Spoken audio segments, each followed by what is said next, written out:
Bonjour à tous, chers étudiants, chères étudiantes.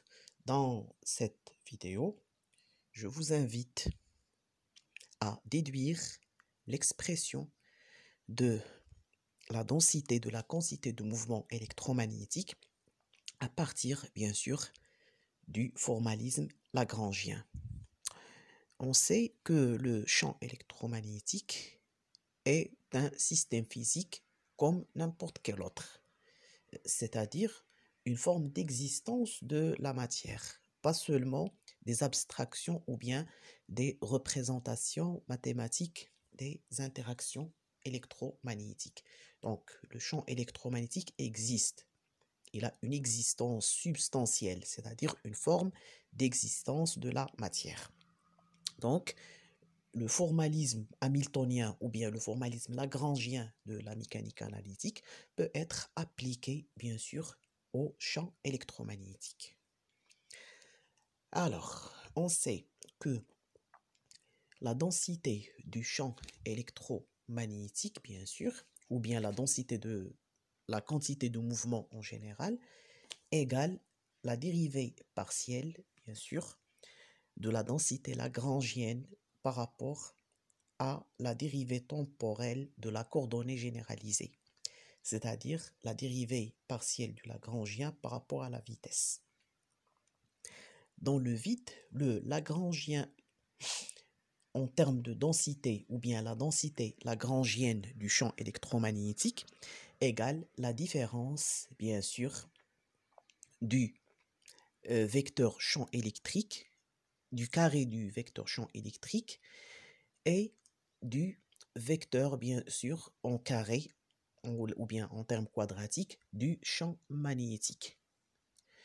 Le premier terme contenant seulement le champ électrique peut être considéré comme l'énergie cinétique, bien sûr, du champ électromagnétique.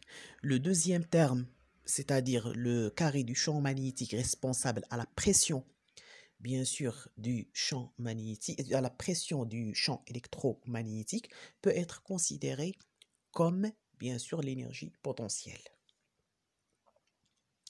Alors, la densité de la quantité de mouvement électromagnétique égale donc 1 sur 8 pi fois la dérivée, bien sûr, partielle de la différence des carrés du champ électrique ainsi que le champ magnétique par rapport à la vitesse. L'opérateur dérivation est un opérateur linéaire, ce qui donne donc G égale 1 sur 8 pi fois la dérivée partielle du carré du champ électrique moins la dérivée partielle, bien sûr, du carré du champ magnétique, tous les deux par rapport à la vitesse.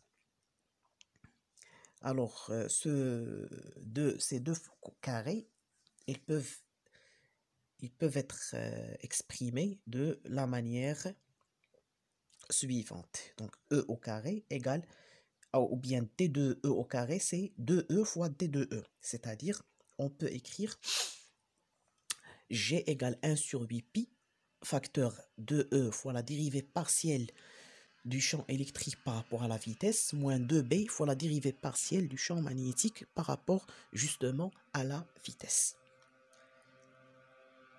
En factorisant par 2, bien sûr, cela nous donne l'expression générale de la densité du champ électromagnétique en quantité de mouvement, bien sûr, ou bien la densité d'impulsion du champ électromagnétique. Alors, cette densité peut être exprimée donc en fonction des vecteurs champ magnétique et champ électrique, et bien sûr en fonction des dérivées partielles des vecteurs champ magnétique et champ électrique par rapport à la vitesse. On a omis les flèches, bien sûr, qui indiquent le caractère vectoriel, puisque la dérivée partielle du champ électrique par rapport à la vitesse égale bien sûr le produit scalaire de l'opérateur nabla exprimé dans la représentation des vitesses et du vecteur champ électrique.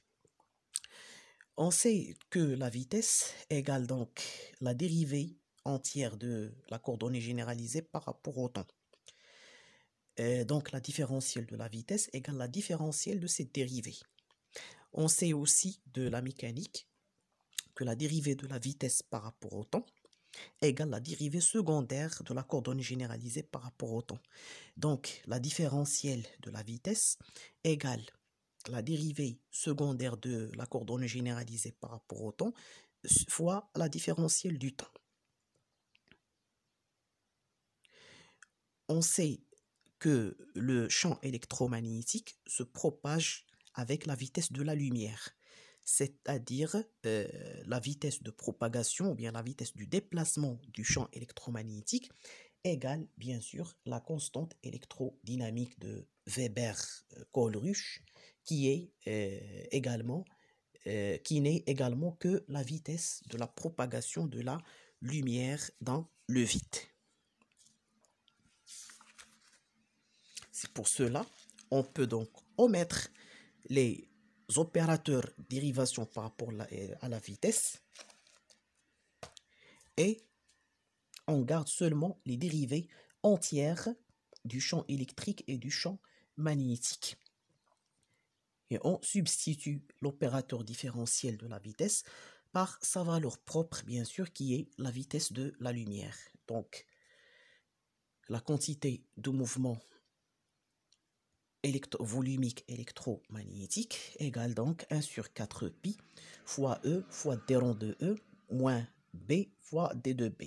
En intégrant cette expression, ça nous donne bien sûr l'expression du vecteur champ, du vecteur densité de la quantité de mouvement. Alors, et en utilisant bien sûr les indices vectoriels, bien sûr, on peut écrire donc les normes, bien sûr, du champ magnétique et on peut considérer donc les différentiels de E et B comme des vecteurs. On sait, d'après la loi de la conservation de l'énergie électromagnétique, que la différentielle de la densité du champ électromagnétique égale moins la divergence du vecteur de Ponting fois d de t. C'est-à-dire moins t rond de pi sur t rond de q fois t de t. Donc, d de u égale bien évidemment t rond de pi sur t rond de v. Donc, G égale 1 sur 4 pi fois t rond de pi sur t rond de v. Et puisque la vitesse égale, comme on a déjà indiqué, égale la vitesse de la lumière, donc G égale 1 sur 4 pi fois c carré fois pi, le vecteur de Ponting. Donc, le vecteur densité de la quantité de mouvement est proportionnel au vecteur de Ponting qui décrit bien sûr la propagation du flux, bien sûr, de l'énergie électromagnétique. Donc la densité, donc la quantité de mouvement électromagnétique totale égale 1 sur 4 pi fois c carré fois l'intégrale de volume du vecteur de Ponting sur, bien sûr, l'élément de volume. On a déjà établi que la densité de la force d'interaction, bien sûr, du champ électromagnétique avec les charges électriques contenues dans le corps en considération ou bien dans la matière égale donc la densité de la force de Lorentz par rapport au volume, c'est-à-dire égale ρ fois E, la densité électrique de charge, fois 1 sur C, fois le produit vectoriel, bien sûr, de la densité du courant électrique avec le champ magnétique. D'après les équations de Maxwell, on sait que ρ égale 1 sur 4 pi fois la divergence du champ électrique. Bien sûr, c'est la deuxième équation de Maxwell. Et d'après la quatrième équation, on sait que le rotationnel du champ magnétique égale 4 pi fois J, le courant de conduction, plus bien sûr le courant de déplacement qui est égale à d rond de E fois d rond de T. Et tout ça multiplié par, bien sûr, la vitesse de la lumière. Cela nous permet d'écrire donc 4pi fois C, 4pi sur C fois J égale le rotationnel de B moins 1 sur C fois T rond de E sur T rond de T. C'est-à-dire la densité de courant égale donc C sur 4pi fois le rotationnel de B moins 1 sur 4pi fois T rond de E sur T rond de T. Cela nous permet donc d'exprimer la densité de force, bien sûr, électromagnétique. F égale alors 1 sur 4pi fois la divergence de E fois E plus C sur 4pi fois le produit vectoriel du rotationnel de B avec B moins 1 sur 4pi fois la dérivée, bien sûr, temporelle du champ électrique par rapport au temps en produit vectoriel avec le champ magnétique. D'après l'identité vectorielle bien connue de la dérivée d'un produit vectoriel, donc la dérivée de 1 sur 4pi produit vectoriel E avec B par rapport au temps égale 1 sur 4pi fois T rond de E sur T rond de T fois B plus 1 sur 4pi fois E fois le produit vectoriel de la dérivée du champ magnétique par rapport au temps.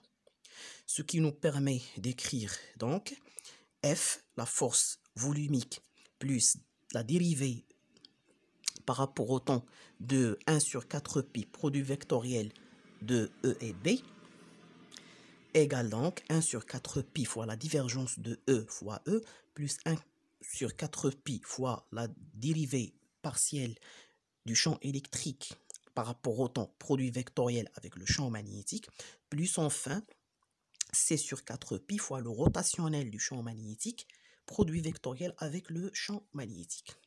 Et pour maîtriser bien sûr le deuxième membre de l'équation qu'on a obtenue, on utilise bien sûr le fait que la divergence de B égale 0 en vertu de la conservation du flux magnétique et de la troisième équation de Maxwell, et le rotationnel bien sûr de E en vertu de la première équation de Maxwell égale 1 sur C fois d rond de B sur d rond de T.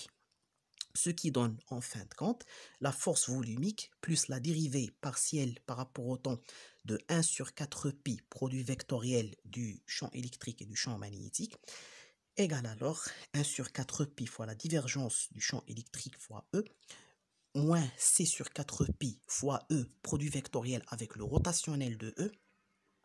Donc, on l'a substitué la dérivée du champ magnétique par le rotationnel du champ électrique, plus C sur 4pi fois la divergence de B fois B, moins C sur 4pi fois le produit vectoriel du champ magnétique avec son rotationnel.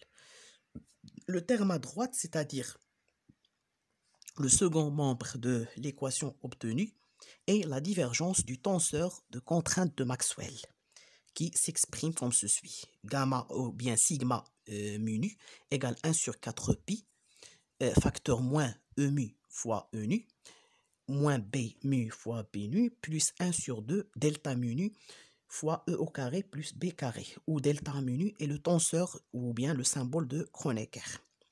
Cela nous permet d'écrire donc F égale 1 sur 4pi fois la divergence du produit vectoriel de E et B par rapport au temps, plutôt fois la dérivée du produit vectoriel de E par rapport au temps, égale la divergence du tenseur de contrainte. Et on sait que la divergence d'un tenseur est bien sûr un vecteur. Donc, cette équation représente la loi de la conservation de la quantité de mouvement. Le deuxième terme du premier membre de l'équation représente donc la dérivée de la densité de la quantité de mouvement électromagnétique.